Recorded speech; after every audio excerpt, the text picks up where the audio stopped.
All right. I just wanted to check in about ODEs and side events. Does anybody listen to JudgeCast? Did anybody raise your hand if you do not listen to JudgeCast? Okay. Okay. No judgment. In the last JudgeCast, Ricky Hashi was on, and he was talking about GPDC, and he mentioned that side events are where your kitchen table or your entry to competitive REL players are most. That's where their experience is. They might enter the main event, but they're gonna spend a lot of time in sides. And so if your sides are nice and good and fun and engaging, then you're gonna foster that community. Whereas if they're not good, not fun, not running smoothly, that's where you're gonna turn that community away. So it's really important. It's a great place for us to bring in new players into the competitive scene. All right, so we're going to be talking generally about what to expect and how to prepare for ODEs, and specifically we're going to be talking about drafting. It's a little bit more in depth, there's a little more involvement just due to the seating, and that's about it. So we'll talk about brackets, printouts, things like that. And we'll do some. All right, types of events that you'll see on ODEs. Each drafts, 8-player events. Got the 4-player Commander 5. You might see WAC drafts, team drafts, team masters, booster drafts. The main thing that this is important for is that all of these are generally, not always, but 8-player or 4-player events, which means what?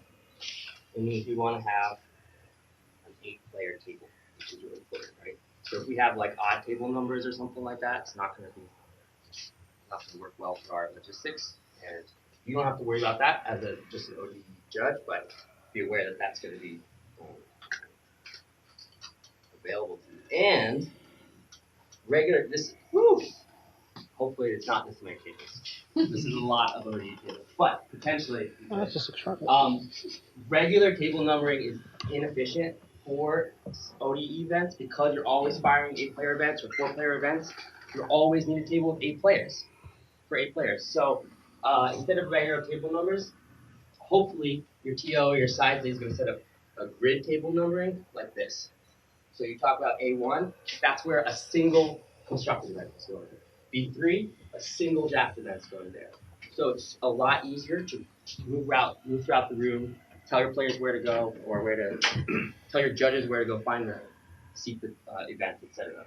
So if you haven't experienced that, it's pretty.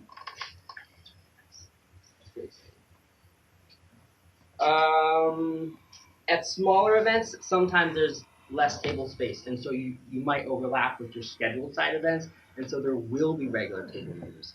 It can make it confusing, or they might do a hybrid where you've got the regular table numbers and the grid numbers for every table, like they did at GPDC for the, they had the regular tables and the match numbers, and that's helpful there. In the event of having 32-person events sometimes, right, like do they still do last chance qualifiers, or I'm sorry? Yes. Yeah. Really long time. Really long time. They might you might have your ODE set up in 4-table spans, so you've got 32 players, so you're ready to go for that on Friday, and then you can switch over on Saturday without a lot of hassle. Okay.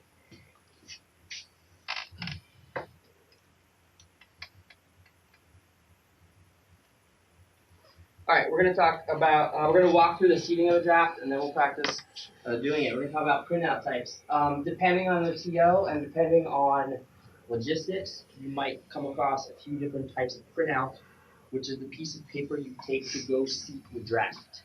If registration is happening in Word, you're going to be using a Word bracket, which actually I think they line one up there. We'll see in a second. If there's paper registration, you're not going to have the bracket, you're just going to have seat holders. If you're at a Star City event, you're going to have both, because they use their own software, which is pretty nice. We're going to look at the word bracket first, because there's this extra step.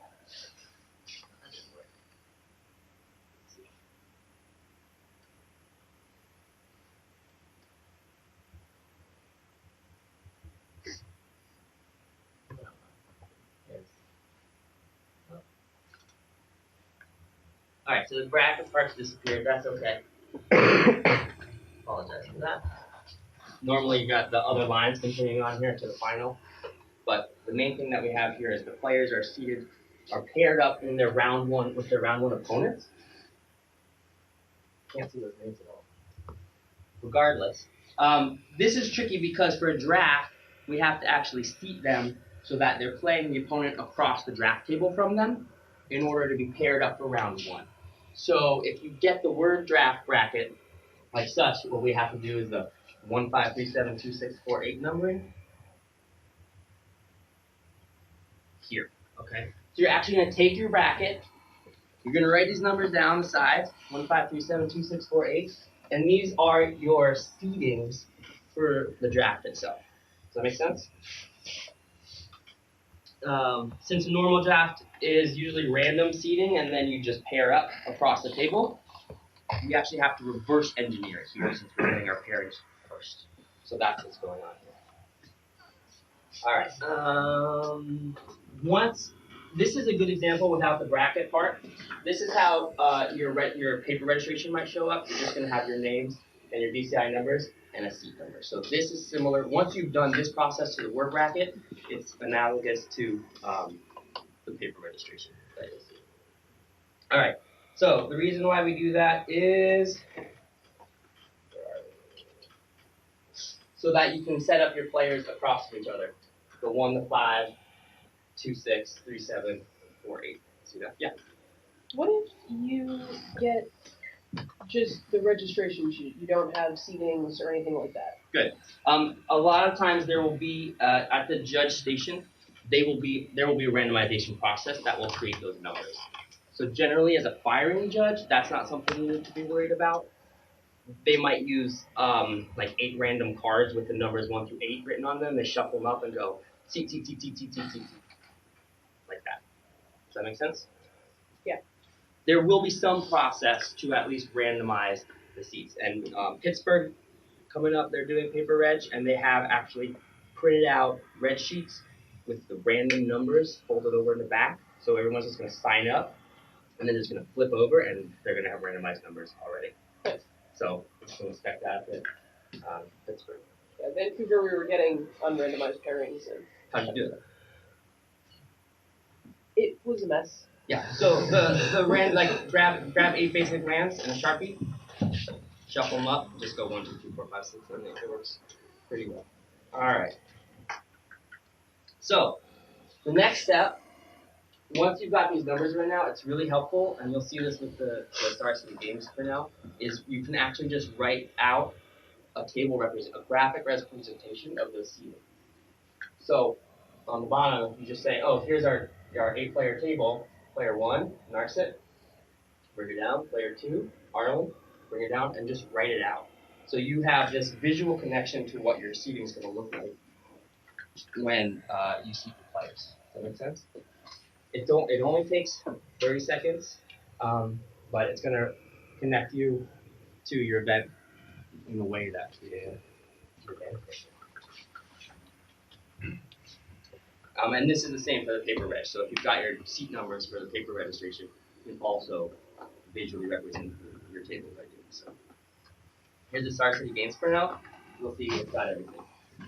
So they've got their own registration software, and it plugs in the bracket, and then it plugs in the seating, and you're all set. So you don't have to do that work. So the work we all just talked about before is helpful when you're not a Star City. When you are, yeah. I find that something useful if you don't have a lot of time as well is in lieu of writing out where the players are, you can just seat them as they're paired. So you can seat like 1, then 5, and you can seat 2. At the table, you say. Yeah, at the table. Okay. So you say. We'll get to that. Oh, okay. Well, not that, but thank you. Yeah. That is one option. It clashes with another part of my presentation. But that's good. That's the thing. That's the thing we want to be able to do is be flexible. So you might find that works great for you, where you might find something else works better for you. Great. That's good. All right. So you're going to prepare to seat your players once you have them all gathered. So all of this is going to be relevant, not all of it, but a lot of this will be relevant to constructed events also, right? So this is the point in your ODE where you're saying, okay, I'm looking for my 8 players. I want to get this event running. That could be a draft, that could be standard, that could be a 4-player commander pod, whatever, a rapid draft, etc. Gathering the players, it's usually just calling out. Some TOs use pagers, but I haven't seen them in a while. And it's, GPs are loud, so you're gonna have to be loud, and players are not gonna be there, and it's tricky, and someone might not show up, and you might need to use the PA. SCG still uses pagers. They use them at opens for just about anything, and then at GPs for the drafts or for the events on sides that don't fire as often. Cool. If you are nervous about pronouncing someone's name wrong, a strategy for dealing with that is ask them what their names are and check them off your list. That's great. And that way you know. Yeah. And that way if you need to say it, when you need to sit them down, you know their name. You know how to pronounce it. Yeah, and also if you have don't be embarrassed about not being able to pronounce someone's name as well. This is not the first time that person's name has been mispronounced, and they will be hopefully nice about it. And you should be nice about it. Oh, how do you pronounce your name? That's one thing I do, because you want to know your players. You want to be able to talk to them and engage with them. So knowing how to correctly pronounce your name is really important. All right, the gathering station is generally essential to everything that's going on, so the judge station should be nearby. So while you're all standing around, this is a great place to point some things out. So make sure I have all my right slides.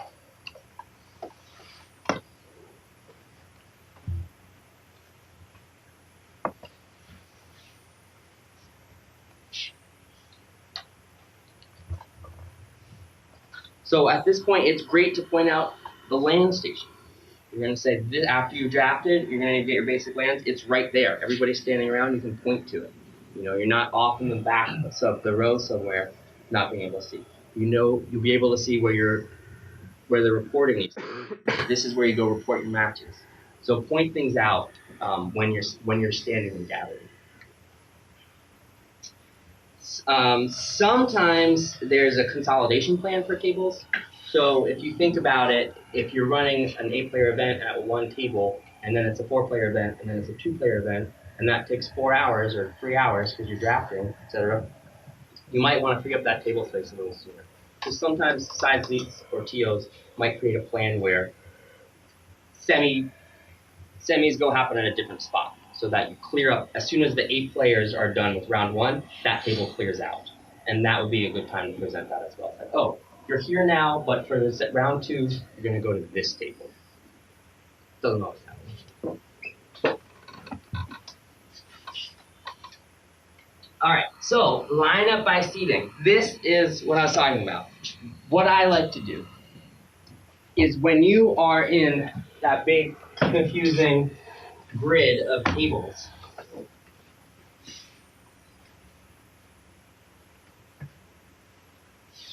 when you're here, and you say, okay, oh, table 1, you're C1, you're C2, you're C3, and I don't know, everyone's on the other side or whatever, that's really hard. I'm sure you guys have experienced where everyone's doing, I don't know what you call it, the seating shuffle. I just thought it. I don't know, but there might be a name for it. Where you're sliding by, you gotta sneak in here, you gotta switch chairs with people so that you can get to the right seating.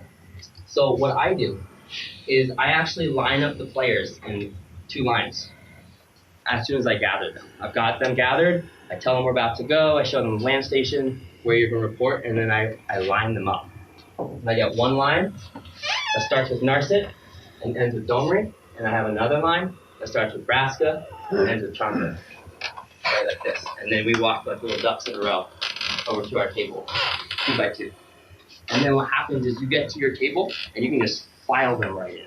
It's like, I don't know, it's like little pizza with up. You just take the thing out and you're in. It's really nice. So this is the move that I do, and it just makes it more. It makes it smooth for me. Yeah, no, it's great. So lining up your players is a pretty neat trick that can smooth things out.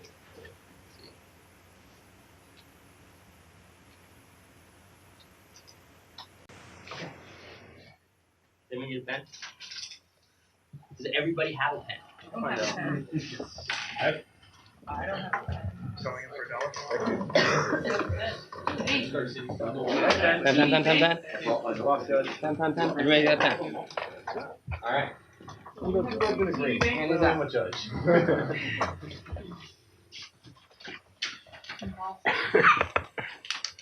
Just the black one. I thought I had the blue one on there.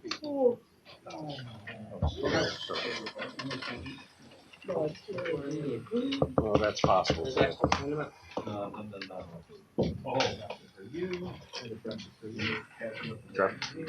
Thanks, right?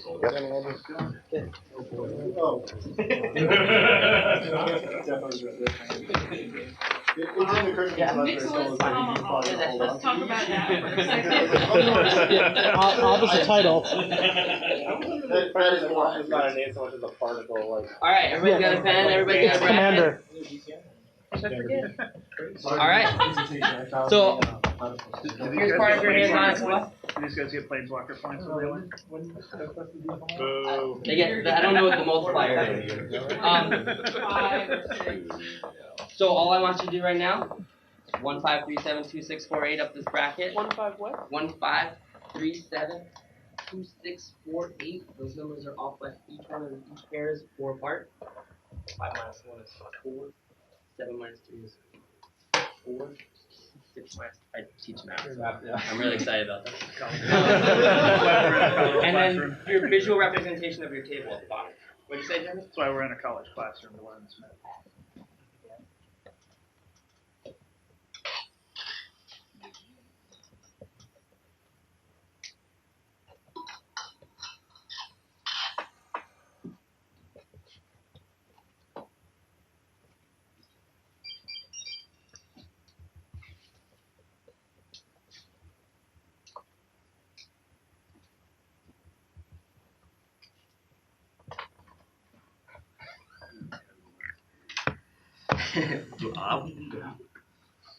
Ral's up there in that. Yeah. There.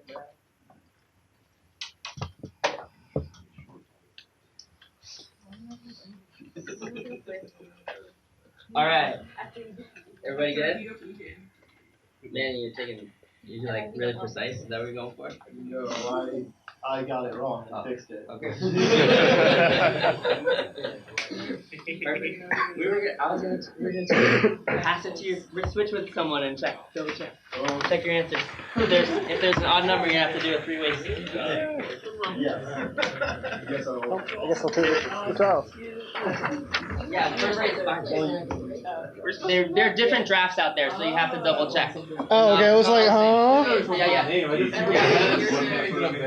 You actually have to check it. Very nice. Yeah. That was my favorite. I'm not even in your draft. I'm not in any of your draft.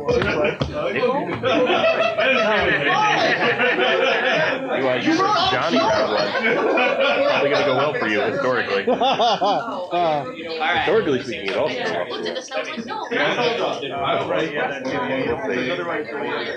Well, see, I just have to mind control the table so that way they take 16 picks first. Yeah. That's how you win. Good job.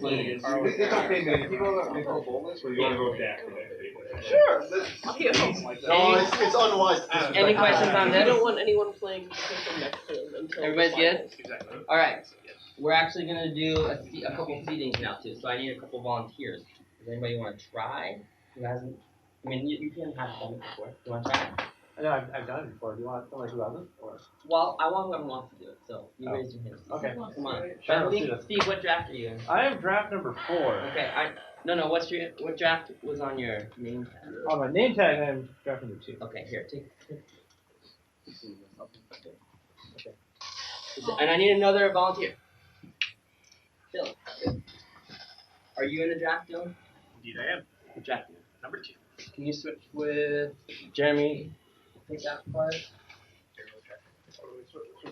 No, you're Maybe taking. switching You're cards. going to be. Oh, was I supposed to lose the card on the thing? Yeah, I didn't give Props. Jeremy a name tag. Do you know what? Well, do you know what number you were? Oh, yeah. All right, so Dylan, Steve, come on up. There's not a whole lot you can do about it. You're gonna need a different. What do you have? Okay. Does anyone, what draft number do you have?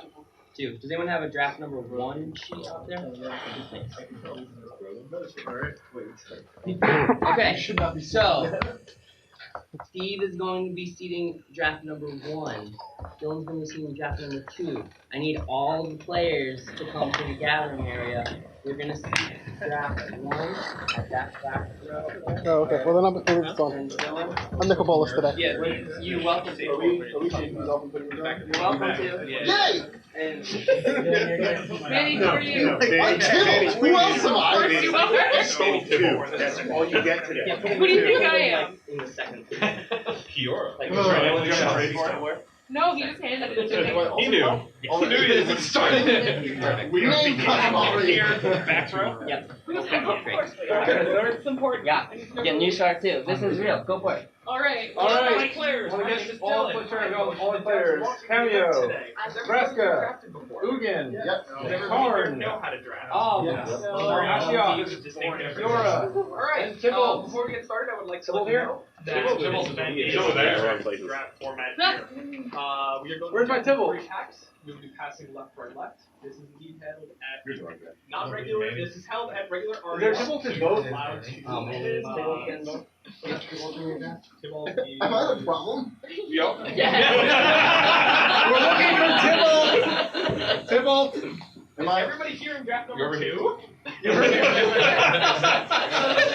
is held at regular RL. You're perfect. It's good. We're actively representing side events. I got 9 players now. We're still actively representing side events. Oh, you didn't sign up for a draft. No, he's just his friend. He's just a friend. Yeah. Okay. Alright, we're trying a new thing here. I heard this system really works. I'm going to ask you guys to line up in 2 lines. That way when we get to the tables, we're going to be able to just get going right away. So I want to have 1 line starting, line up here and then go to our tables. The first line is going to be Cameo and Tibble. Cameo and Tibble. Okay, behind Cameo. Different line. Okay. So, behind Cameo, I want Nebraska. Behind Tibble, I want Fiora. Say that you're here. Behind who? Behind Tibble is Fiora. Behind Nebraska is Ugin, and behind Fiora is Ashia. We'll need to get that. And then finally, behind Ugin is Karn, and behind Ashia is There we go.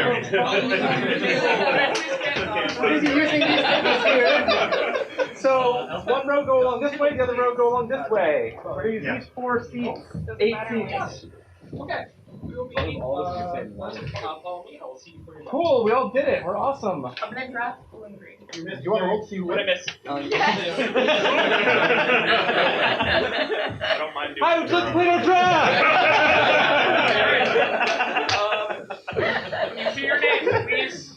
Okay, what else do we seated. need to know? Okay, now, all Let of me you get my should... basic plan. Do I report my results to Seat you? number 1. Is this where we stay forever? Do I live here now? Seat When number are we gonna try this? Okay, so all of you should have brought 3 packs of Pokemon cards. I definitely did. Hey, Seat number 4. Keep it off the can I get table. drunk while I'm Seat there? number 5. Keep it off the table. Nahiri, down there.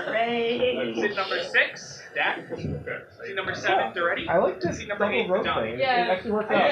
think a more efficient way for you to be doing that is I hear you just like rage. one line, Find line, the not person exactly 4 seats away from you. If they count in other directions, it will be the same person. But I do like it because this is actually cool. Like, once we get to the That's table. good, actually. everybody. We don't have to like send people around the Turn table. out. Obviously. Yes. No, that's good. There are no flip cards. Nice job over there. So I did have to disqualify a player. Great. You can roll like 2 players. 2? I told you to say yes, you can roll that.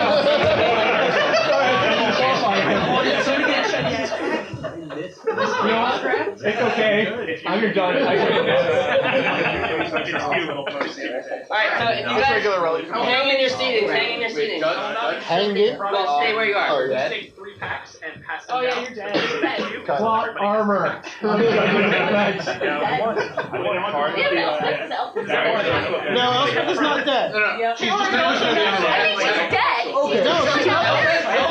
Only of a culture in which each underworld is not synonymous with different. What we're doing or continue being here. Yeah, we'll be good. No, I want you to stay where you Still a are. living Okay. thing. Yeah, Just a problem. Fair. Judges! And let's look up here. Thanks. Judge! Reporting is over. Forgot Yeah, that. but like, Anybody else have any questions? Hi. Great. Good job seating. Thoughts? Any thoughts out there? What happened? I don't know what everybody else thinks, but I personally don't like getting the speech while I'm over in a crowded area listening to everybody else go around us. I'd rather actually be seated before I get the speech about who's drafted before, are we zone drafting, so forth. Agreed. Yeah, I think that the first thing you want to do is get them seated. You point out those first things and then get them seated, because if they're all milling around and people are like, oh, is this? You saw over there, we've got someone saying, is this my draft, Judge? Where's my draft? There's a lot of distractions that can happen at the gathering session. Also, just mechanically, it's easier to, if you have players who haven't drafted before, it's a lot easier to show them how to do it once they have the packs in their hand, and you can go through them step by step. Just say, open your pack, take out these cards, etc. Cool. So I love your double line thing, and I'm going to use it all the time now. It never occurred to me, and it was really smooth. Brogan pointed out I was doing let's form two lines with two heads, and I was forming a line at the same time. She pointed out it may be easier to do one line then the other line, but either way, I was like, okay, cool, we're going to be here, and I want you guys to file along these two sides, and everyone just, granted they're judges, they know what they're doing, but, it's like, I was just like, okay, I could see my players also just falling in line. I was like, this is a lot easier than making them run around the tables. Yeah, players are really good at How did I not think of this They're before? really good at standing in line. Okay. That was my comment as well, is that it's a fair assumption, I think, with most judges and in customer service in general, that the customer, you should assume that they have a very basic understanding. So in the case of forming lines, I've had situations before where I clearly state what we're doing, and then we go over, and it's just like, okay, so what am I doing? And so it's not necessarily a derogatory statement, but it's more an observation in terms of what to expect of the players. Yeah. Assume the worst. That way, assume the worst in terms of their knowledge. That way, you can clearly explain everything in terms of what needs to be said, and that way you remind yourself that you need to explain everything thoroughly instead of assuming that everyone knows the rules. Cool. Yeah. I think, good. I'm glad you liked it. You went smooth over here. I'm glad you went with what you felt like you should do. That's what we really want, is we want you to be doing it as efficiently as you can do it, right? All right, so stay where you are. Should still be in your draft pod. We're talking about starting the draft a little bit. Might be, whatever, we'll just do it. Round 1. Okay. Sit them down. You gotta actually put them in their seats. This is a great place to double check your seatings. If you're putting them in one by one, then make sure that they got to that place where they're going. Because as you're directing one person, as you're directing the third person, the first person is still maneuvering. If you're sitting them, if they lined up and they walked over, maybe they did get out of line from the gathering point to the table. So double check. This is a great place to ask if anyone's new to drafting. I have a question about the very neat filing system and seating. I imagine sometimes it happens that players get mixed up in the line order changes, or does it? That's my question. Because if you seat them right then and then check seatings and some people are switched, it can be cumbersome to get out of seats and change. So in your experience, does it virtually never happen that players mix up the lines? Are they good in practice about staying in those lines? In my experience, it's worth it. Because if it's just two players, rarely you're going to switch from one line to another line, right? Right. So you're already on the side of the table that you need to be. Cool. Also, if there is some switching in the lines, like it's not just one person. Yeah. It takes more than one person to mess up a line. Mm-hmm. You might think it doesn't, but it actually does. Okay, indicate the round 1 opponents. I'll show you a good way to do this. Next slide, pass out product. Product usually gets handed out with the bracket or with the printout. So you get a printout, get your product. Nice and handy. Zone drafting is great for ODEs because you don't want things to mess up. And the more structure there is, the less mess ups that there are. So if you have your players zone drafting, they are aware that they're zone drafting, and that provides some accountability that they think about while how they're drafting. When explaining zone drafting, I always will pick out the person who was like engaging the most when I was like sitting people and be like, let's say this guy here drafts really slow, and we don't want all the packs piling up in front of him. And usually, like people will laugh about that, but it will also stick in their heads why we need to do it. Cool. So you're singling them out, but you think they can handle it. Yeah. Great. Okay. Like, don't pick the person who's just like timid in the background, kind of like this. But if you see one person who is like, or do. I usually just kind of go with a more ambiguous statement. If you see somebody who is taking longer to draft, and you start putting packs next to them more and more, you put pressure on them. They may be making more hasty decisions, and you become that guy. And nobody likes to be that guy. I think that's even more accusatory. I think that is more of a feel bad. Or you see Marshall Sutcliffe and Randy Bueller and you make fun of them. That seems good. Yes. Well, if We see that every time. Yeah, I did it at AC. My first draft today, and I see Randy Bueller, Oh no, you want the hate drop. No way. Marshall Sutcliffe, John Finkel, and Bob Maher at a draft table, and it's like, hi guys! Did you make sure to ask if they know how to draft? Yeah, I did! You point at Bob and say, let's say this guy drafts really slow. So these are really important. They need to be able to draft, then they're going to build their decks, then they're going to play and have fun during all of this. And then the reporting is not so fun, but they should do that anyways. Having I don't fun actually is know that. required. I like Yeah, having fun is required. Having fun is definitely required. What's taking their deck though? They might not have fun with it. There's something to find fun about. Draft, build, drop, have fun. How, in your experience, what is the best way to let people know that, for the love of all that is good and right in this world, please report your results before you start your next round? Well, they can't start their next round because they won't know who their round two opponent is. Right, but when one of them comes back and says, I'm fighting whoever wins out of you, and then those people don't go... Actually, usually just roll with that punch. It's generally not that bad. There is the option of if you need to get your basic lands back, that can be a good pull. Say, hey, please come and once you're out of the tournament, come drop the basic lands off. We've got a couple hands up. At GP Cleveland, had to be about a year ago, they were doing the pack per win system. So what would end up happening is that to encourage people to come up and immediately report their results afterwards, we would say, here's your pack for winning. Right. You are playing the winner of this match. Please tell them to come up and report before you begin your match. And they'll get their packs too. So usually what I do is I just say, emphasize to the players, it's really important that we get all the results, so please make sure that you report your result before you move on to your next match. But last weekend, I was at a GP where we were giving out prizes for third and fourth, like dueling system. And that actually worked better than I expected because in order to collect their prize, players had to report their result, and everyone who got a prize was the winner of a first round match. Right. So as long as they collect their prize, we got all the results. Yeah. So in my experience when I've been doing this stuff, what a lot of players tend to do is like, okay, the first match will come and report to you, and then the players sort of figure out what the next match is from that because it's across the stage. Okay, well, if you're playing the winner of such and such match, the other two matches have to play, and then the semifinals, it goes that like that can be really annoying. So either what's worked for me, I haven't tried the prize system, but I just like put on a playful begging like, please, so we can make sure that everything's going nice and smoothly. Yeah. Or you just sort of roll with it, and if the size is small enough, you can sort of tell like, oh, this hasn't given me a report in some time. I should go and check up on it. Yeah. Right. No, that's not gonna. What's cool is that's not gonna be your responsibility to check up on those things generally. If you're the firing judge, right? There's gonna be someone on top of it. I think that you can also point out the problem where if people have similar names. And so you might know a player might know which match they need to go, they're going to play against, the winner of, after it finishes. But maybe their names are the same as another match that's happening as well. I mean, you do end up in this situation. So you can point that out and say, look, sometimes names get mixed up.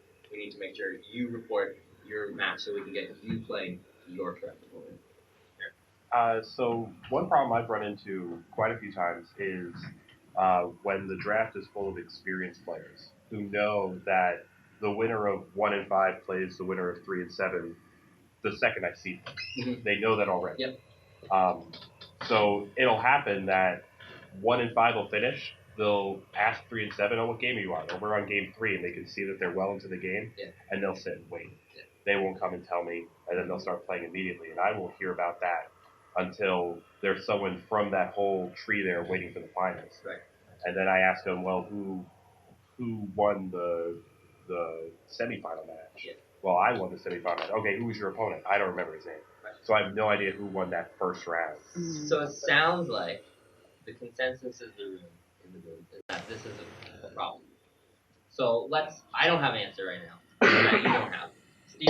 I think even like the token like pack for winning the first round like creates encouragement. At least like even in Eric's situation, the guy who was like the second match or the first match for that matter, like if they lose in the semis, they're still eventually going to go up to the reporting station and say, "Hey, I won my first round. My name is Steve. I lost my second round though to Eric. Can I get my pack, please?" So that is kind of self-correcting in that way, but if there's no incentive, then yeah, they just go get a hot dog and they're done. We don't always control the prize support. Right. I mean, yeah. Anybody who's got the ear of a TO, let them know. This is a good thing for this reason. One comment about the names that are very similar. Yeah. I usually end up just saying, all right, so you are playing, in this case, Elspeth T. Sure. Or I usually go with the first letter of their last name just to further clarify who this individual is. Yeah, please do. And yeah, it's one of those best practices because most of the time it's not an issue, but the one time it is, you're automatically prepared for it. When you're done seating, you're going to have the bracket in your hand, you're going to have your red pen. Just put the table number at the top of the bracket, put your name at the top of the bracket. I just say always. I mean, unless there's a perfect spot for it, because if there's any issue that happens, or if there's amazing things that happen, we want to know who's accountable for those things so that we can educate or thank or whatever. You never know what's going to happen. All right, so who's playing who? How do you guys do it?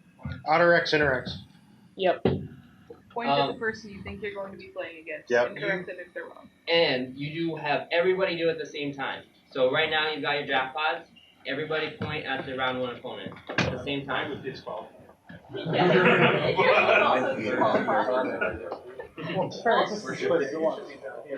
You're playing the player across from you, diagonally across from you, from the center of the table. Oh, sorry. Yeah.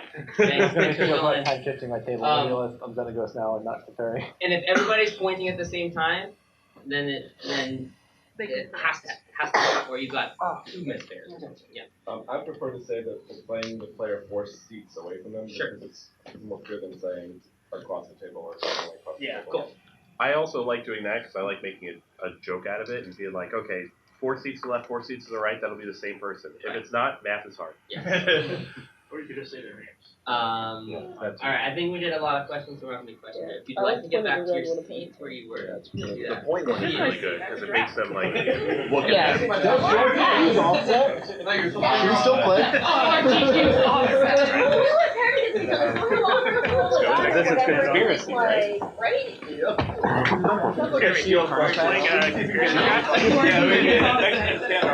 Like in you take Skibble since he's not going to be playing this draft. I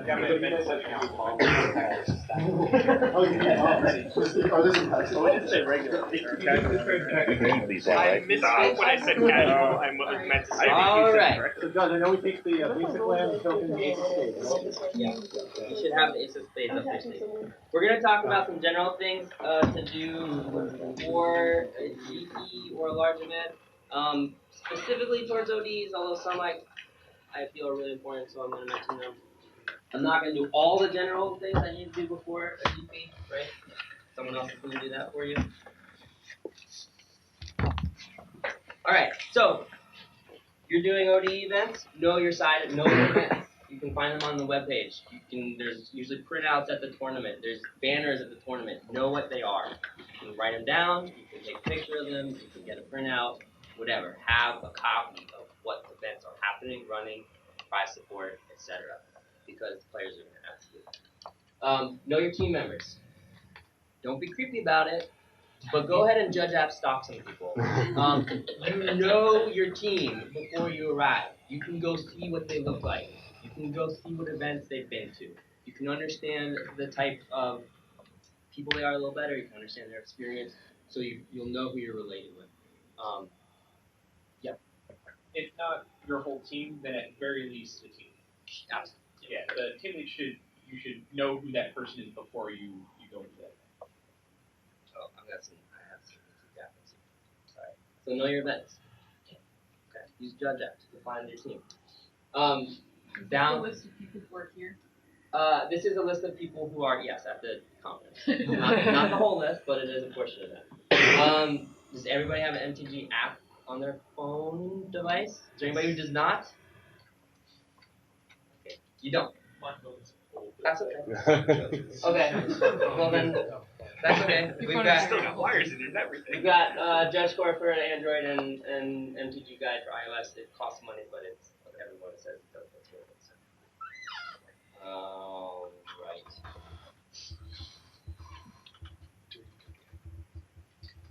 All right. Some do's and don'ts. My animations didn't happen. That's too bad. There's no anticipation. Learn from your mistakes. Right. We're gonna make mistakes. That's okay. You don't have to be upset about them. Just own them, but don't get discouraged. Have fun. It is mandatory. Like I said, side events are the connection to this community we're trying to bring in. So you want to have fun. Clean off tables, cushion chairs, fix tablecloths. Always. This is a great thing to do on the way back from firing an event. You take 30 seconds and wind through some of the tables, cushion chairs, clean off tables, fix tablecloths. Use a trash. Does anybody know what a trash monster is? What's a trash monster? A trash monster is an empty booster case cardboard box with the leaves folded over so that they all close. You know that? Mm-hmm. And then you just shove the packs in, and it just eats them up. You don't have problems of packs flying all over the place. It just eats it up.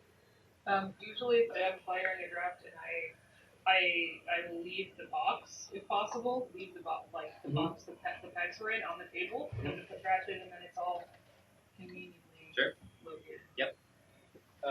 Just as a note, as I've noticed a lot of people have been talking, it's generally not good to yell the word fire in a crowded Yeah, this is place. the thing. This is us saying like, I don't need to cover that. Right. Someone else can cover them. Making sure. So launch something else that's not vent is ready to fire. Oh, I'm sorry. I know what you're saying. Yeah. Cool. Right. So like people using firing or this vent is ready to fire. So what do you? Yeah, your event is ready to launch is what is kind of the default that people are moving towards now. But yelling fire when you're about to launch an event, and you have a lot of players, and you have a lot of people that are just like, oh yeah, all right, particularly on the PA. Yes. You have my terminology down. All right, thank you. No problem. Another thing with this is, as an ODE judge, locating a table that is ready to have players sit at it is really cool. B3 is open. I can tell my side feed that. Or, if I just do a couple things here, that one will be ready. Really important. Because you're sitting 8 players, you got a table, make that table ready. If you got people trading or playing casual, say, hey, can you scoot over here? I want to launch an event at this table. I really appreciate it. And don't have fun, and be flexible. You might get moved off the sides. You might get moved on the main event. It doesn't usually happen, but you might get moved on a scheduled events. Who knows what's going to happen? And you want to be on your toes, just as a judge. Don't run. That's it. That's all I want from you. Everyone else is going to want other things from you. I just don't want you to run. It's unnecessary attention and buzz, and it makes it look like there's a problem happening. There's never any problems happening. So just walk. Except when the students are sleeping. Well, you can still walk. Or medical emergency. That rule's really good. I mean, I had somebody that wanted me to not start dumpster fires. The other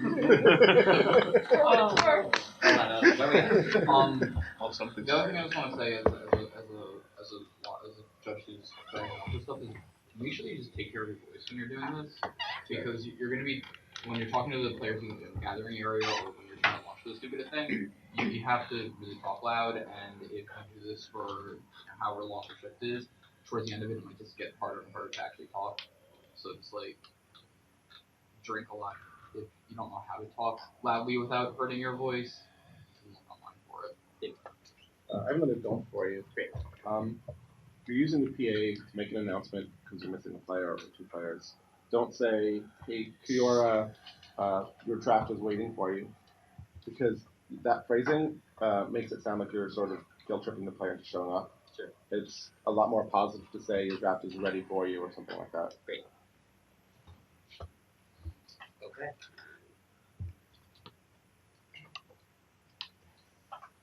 A stupid question, but I haven't done that many ODEs at large events like this. Suppose that Kiora doesn't show. Suppose we can't find the 8th player in a pod. At large events like this, do we just wait indefinitely on the 8th person, or do we seat? And if we seat, does somebody get a bye? Yeah. After registration, we'll give you a name. Yeah. Yeah, so Yeah, you just get another person. what you should not do is grab somebody else who's hanging out waiting for their draft to fill up. And then you have the same problem again. Usually what Because that makes your scorekeepers really, really angry. Usually what they'll do is you have that whole line and one person just gets lucky and it's like, hi, you just signed up, congratulations, you're now in this thing that's happening right now. Yeah. That way you can't lose them because you have them. And then they'll fix the actual names in the system like during round 1 of your draft. And again, this is actually not your responsibility as the judge is launching these. Your site lead or the registration. Yeah, they'll usually will make that happen. have you hang out with your players and be like, okay, don't lose the remaining 7, we're going to get you your 8. Don't lose all. Even one of them, you can have. What? Questions? Anything else? Yeah. In my announcements, I generally speaking like to practice my spiel the night before the event starts. Make sure that I know what I'm saying. I make sure I get all the points, get it into my head. This is the list that we have to go down. The other thing that I would do is I would talk to my team lead, and I would be like, so this is these are my pre-draft announcements. What is your feedback on it? Making sure that I cover everything, and they make sure I cover everything that they want to address. Great. There's a lot of accountability there. Yeah, you did. Just on the subject of you were talking about taking care of your voice. Yeah.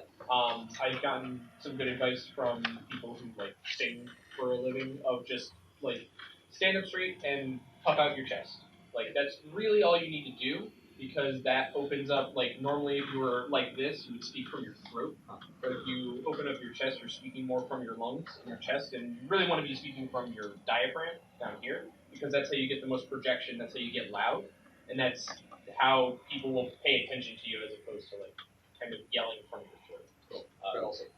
We got about 1 minute. So we'll do that. Another good way to actually make sure people are paying attention to you is be a person. Just like talk to them like you're people. Have energy. Don't just robot your way through it. As a follow-up to Cedar's comment, one of the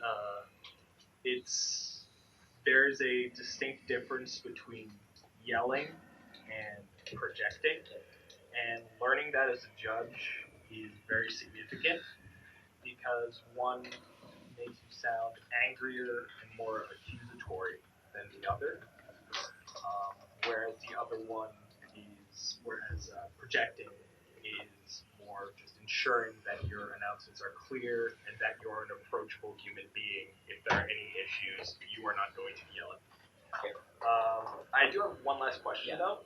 In my pre-draft announcements, I make it a point to say that this draft is being held at regular REL. Is that something that I should be doing, or is that something that may confuse players? I would never use the term REL when I'm talking to a player. They will have most of them, the vast majority of them, have no idea what it means. You can say rules enforcement level if you want. Okay. That being a specific example of the general corollary, don't use acronyms. Like when you're assessing penalties, don't give people GRBs. Amos violation. Don't use letters. We don't know what they are. So reminder to fill out a, what are they called? Feedback form? Yes. Submit your feedback form right now is a good time. This is my first presentation, so I'd really like some honest feedback. You all know that we want to be the best that we can be in that community. So please, honest feedback. Be anonymous. Or you can use your. I don't think. Do we have paper forms? Yeah, there are paper forms downstairs. Thank you very much. Is there any sort of like Yeah, the feedback form is your attendance record. Do we have those are online? All right, Too, like thanks, last Adrian. time? Yeah, there's a. Did you get the printouts? I need these pens back. If you borrowed a pen, you can hand it I don't have to one. Thank you. Let's do that. Can you borrow that? Alright, what's it? Oh, the other